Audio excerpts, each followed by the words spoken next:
आज का ये जो वीडियो है ये काफ़ी महत्वपूर्ण होने वाला है, इसलिए इस वीडियो को आपको अंत तक देखना है। देखिए, हो सकता है ये प्रश्न आपके मन में भी आता होगा कि क्या आपको अब अपनी पत्नी से या अपने पति से सेटलमेंट कर लेना चाहिए। जहाँ पर मामला तलाक का आता है, तो जब काफ़ी लंबे समय से आप कोर्ट कचहरी के चक्कर काट रहे हैं, तो एक बार आपके परिवारजन या आप स्वयं सोचते हैं कि क्या हमें सेटलमेंट कर लेना चाहिए, जो पत्नी के द्वारा मांग की जा रही है या पति जो हमसे कह रहा है, क्या हम उसे मान लें? जी हाँ, ये प्रश्न हो सकता है कि आपने भी सोचा होगा। तो आज इसी विषय पर मैं आपके बीच कुछ ऐसे पॉइंट रखने वाली हूँ जो हो सकता है आप के प्रश्न का उत्तर मेरे इस वीडियो के माध्यम से आपको मिल जाए। देखिए, जब हम किसी भी केस में न्यायालय आते हैं, तो वहाँ पर हमें लगता है कि केस करना काफ़ी आसान है और जिस तरह से प्रक्रिया आगे बढ़ती जाती है, तो एक वक्त मन में आ जाता है कि अब सेटलमेंट हो जाना चाहिए। हमारे करियर पे हमारा ध्यान नहीं हो रहा है, बच्चों पे हम ध्यान नहीं दे पा रहे हैं। इस तरह से मन में काफ़ी विचार आ जाते हैं।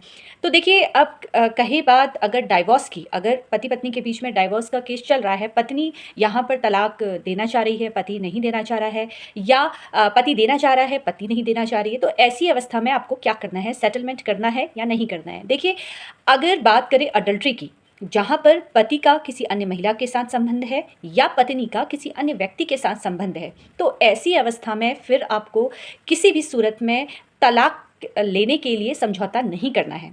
बिल्कुल भी वहाँ पर आपको समझौता नहीं करना है। या अब आपको ऐसा लगता है कि इस व्यक्ति ने आपके ऊपर बहुत अत्याचार किया है, चाहे वो पत्नी है या पति है, वहाँ पर भी आपको सेटलमेंट नहीं करना है।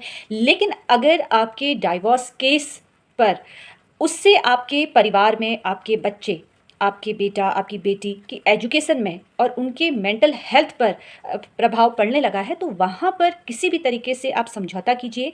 और डाइवोर्स केस अगर आप दोनों फाइट कर रहे हैं, तो उसे किसी भी तरीके से समझौता करके या तो आप डाइवोर्स लेके आपसी सहमति से अलग हो जाइए। उस वक्त मुझे लगता है पति को या पत्नी को ये नहीं सोचना चाहिए कि हमें तलाक नहीं देना है। जहाँ पर एक पक्षकार ने ये डिसाइड कर लिया है कि मुझे अब इस व्यक्ति के साथ नहीं रहना है, आपके द्वारा लाख कोशिश की गई है, आपने बहुत समझाने की कोशिश की है, लेकिन वो समझने को रेडी नहीं है और उससे आपके परिवार के अन्य सदस्य, आपके बच्चों पर, आपके माता-पिता की मेंटल हेल्थ पर काफ़ी प्रभाव पड़ रहा है, तो उस वक्त आपको तुरंत उनसे समझौता करना है और वहीं पर मामला निपटारा करना है। नहीं तो सालों साल तक आप न्यायालय के चक्कर काटते रह जाएँगे।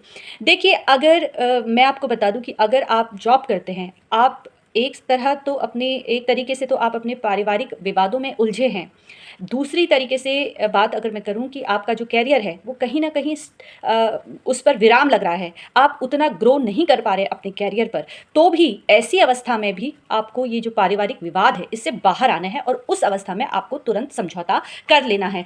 पति-पत्नी के बीच में जब तलाक जैसी स्थिति आती है और एक पक्षकार तलाक लेना चाह रहा है, दूसरा पक्षकार तलाक नहीं लेना चाह रहा है, तो ऐसी अवस्था में लंबे समय तक मामला न्यायालय पे चलता रहता है। वहाँ पर बच्चों की मेंटल हेल्थ पे काफ़ी प्रभाव पड़ता है। जो भी आप काम करते हैं, आपके करियर पर इसका प्रभाव पड़ेगा। तो इससे बेटर मैं आपको यही कहूँगी कि आपको बैठिए, बात कीजिए, आपसी सहमति से आप या तो अलग हो जाइए या फिर आपको करना क्या है, समझौता कीजिए। जिस तरह से पत्नी कह रही है, थोड़ा उनको भी बोलिए झुकने के लिए, या पति हैं तो पति को भी बोलिए कि नहीं, हम इन शर्तों पे अलग हो जाते हैं या फिर हम आगे इस तरह से कार्यवाही करेंगे। आपको मेंटेनेंस पहले ही डिसाइड करके रखनी है, बच्चे किसके पास रहेंगे, कस्टडी किसके पास रहेगी, ये सारी चीज़ें आप पहले ही तय कीजिएगा और उसके बाद ही आपको समझौता करना है। क्योंकि तलाक एक ऐसी प्रक्रिया है जिससे हो सकता है कि आप दोनों के जीवन में ज़्यादा प्रभाव ना पड़े, लेकिन आपके बच्चों की मेंटल हेल्थ में काफ़ी प्रभाव पड़ेगा। आपके पेरेंट्स हैं तो वो इस एज में इस तरह से अगर अपने बच्चों को देखेंगे,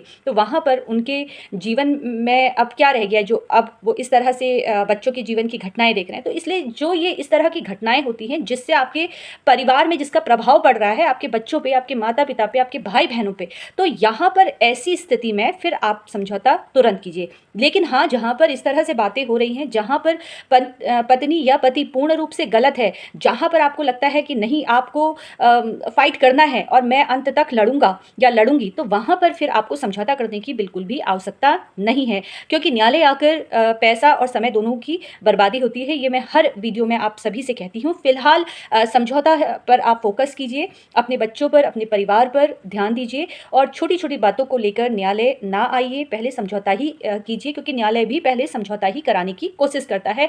बहुत जब न्यायालय को लगता है कि नहीं, अब समझौता करने लायक इनके रिश्ते में नहीं बचा है, तो ही जाकर फिर तलाक होता है और जब तलाक हो जाता है, तो उसके बाद कहीं न कहीं पति को या पत्नी को एक बार एहसास होता है कि क्या हमने ये कुछ गलत तो नहीं किया? जी हाँ, दोस्तों ऐसा बहुत बार होता है जहाँ पर पति या पत्नी को जब वो आपस में अलग हो जाते हैं, उसके बाद एक बार ये बात उनके मन में अवश्य आती है।